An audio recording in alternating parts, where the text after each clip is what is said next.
Hi everyone. Sorry for the delay, but as you all have probably figured out by now, I'm home from Las Vegas and my visit with my tiny little angel man. Such a sweetheart. I did take a video with him, but because I'd like to keep him unseen and safe, I decided not to post it. And he's kind of upset about it because he really liked to, do it. He wants to be a famous YouTuber when he grows up. He can do that now, I told him, but he said, I can't, Grandma, because I have no phone. True. I said, but you do have an iPad. And he said, yeah, but I don't know how to use it like that. And I'm like, true. So today is Monday, the 22nd. And I got that little device still in my back, going. And from the little Abbott thing that they gave me, the iPhone, and Deb's test. And right now, I am connected to Vibrations V1. See? And it's on 15. It's continuous in the area, if you can see that right there. Now, what can I say of this? I can tell you, without a doubt, for me, who has been in pain for, therapy needs to go back on.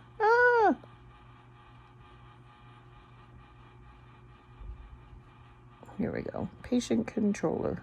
I hit the wrong buttons. Connecting. Ooh. What can I say?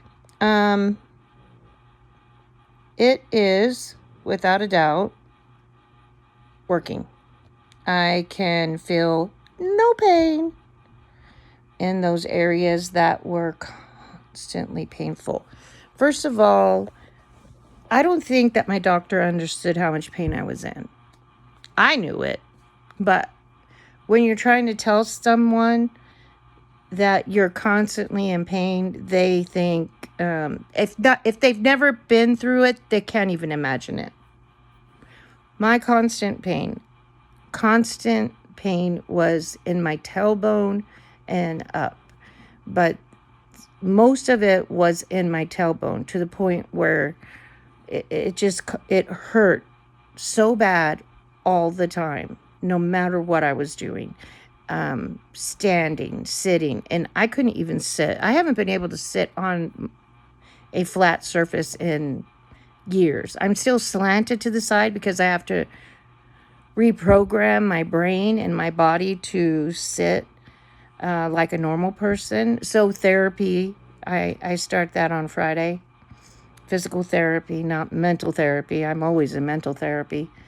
And then going forward, I would say it would take no less than a year to reprogram my body to a normal approach to life, because I have been ducking and diving and weaving through the land of pain for so long now that nothing I do is from a normal perspective. It's always, I guess I should put it into a basic, somebody who gets up in the morning to take your shower, do your hair, brush your teeth, put your makeup on, look at your watch, look at the clock, get your coffee, get in your car and head to work and think about what you're going to do. When I wake up, I begrudgingly wake up some days because I'm already in pain. I had an awful night, and as soon as I roll over and put my feet on the ground, pain is intensified to the nth degree. Even on the mass dose that he gave me of 10 milligram oxycodones 5 times a day, I didn't touch it. I truly didn't.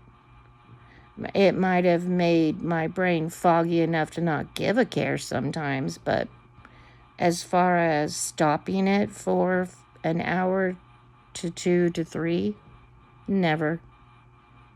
The only time I didn't have pain was when I was on those fentanyl patches, and let me tell you, that was not a good time. I knew those things were going to kill me. I did not want them at all. And another time where I didn't have any pain was when I was on Opana.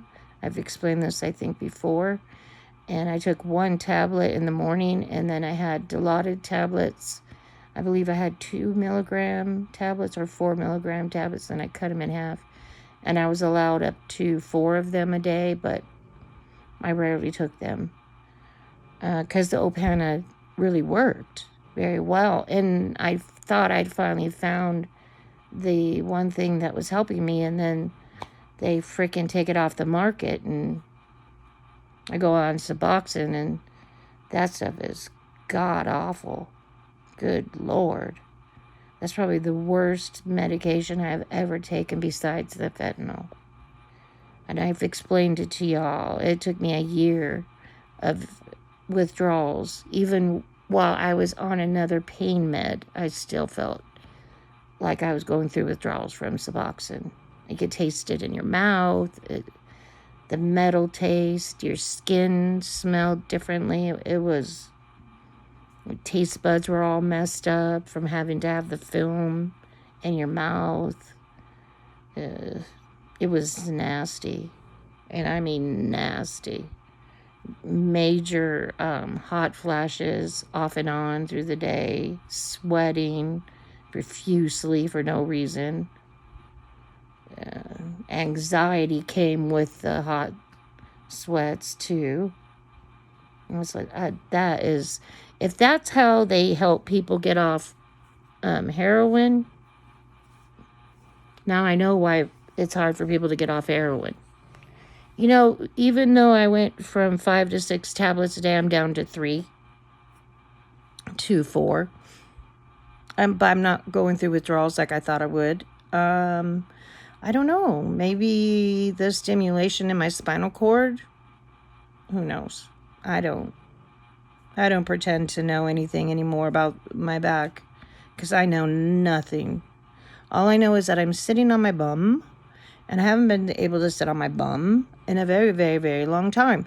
Not since Susan Robertson kicked me in my tailbone while we were at recess when I was in the 3rd grade, and she got in trouble, and the principal decided how many whacks she was going to get. I had to decide, and I had to be the one to watch her get whacked, and I couldn't.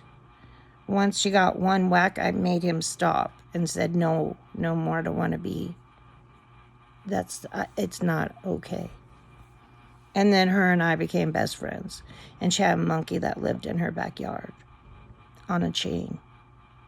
An evil one. A little spider monkey that tried to bite the crap out of you. It was an evil little monkey. So, yeah. Susan, if you see this is on you. You busted up my tailbone something bad. And then after that, everything else I did messed it up even more. Tripping and falling on ice, tripping and falling at workplaces. It's awful. It's all awful. Now my tailbone is nothing but mush. Just mush. It's chips in massive mush. Should have been removed long, long ago. I think that's actually where my scoliosis is too. So there. But it's you, Susan. You started it all. You evil woman.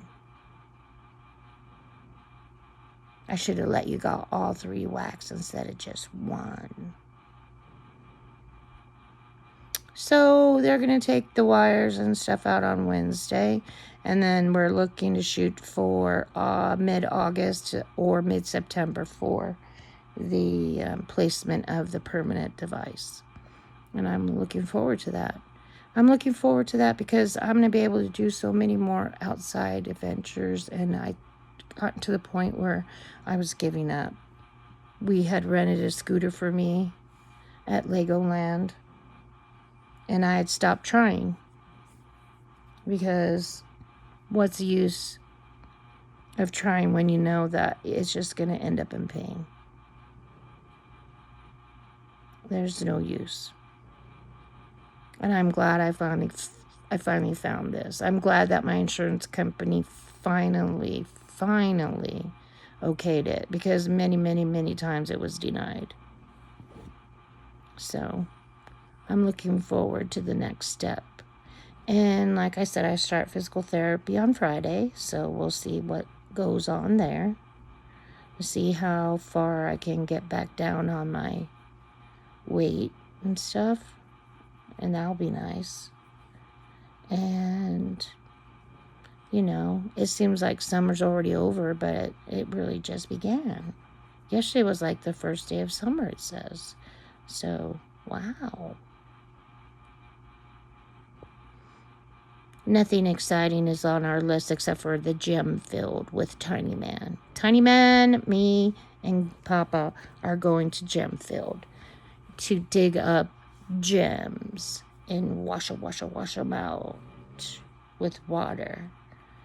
And Tiny Man says he's going to bring back the biggest diamond for his mom he can find. Go Tiny Man. So that's it, guys. Hopefully you're all good. Everybody's enjoying their summer so far. It's hot, 100 something. It was over 110 like a couple times when I was in Vegas. Yucky. Cock-a-doodle. No good. No good. No good. No. Too hot. Too hot. So that's it. Maybe anybody want to talk to me about the little device in my back and see how it's going, how it's working and stuff. And I'll tell you, if I can have my husband videotape it while they're taking everything out, that'll be something to see. So until then, ta-ta for now. Peace out, my friends. Love ya all. Hope you have a great week. Make it a great day. Get up and pray for your day. Every day. Put your 2 feet on the floor and say, today's going to be a great day because God is with me. And yes, God is always with us. Amen.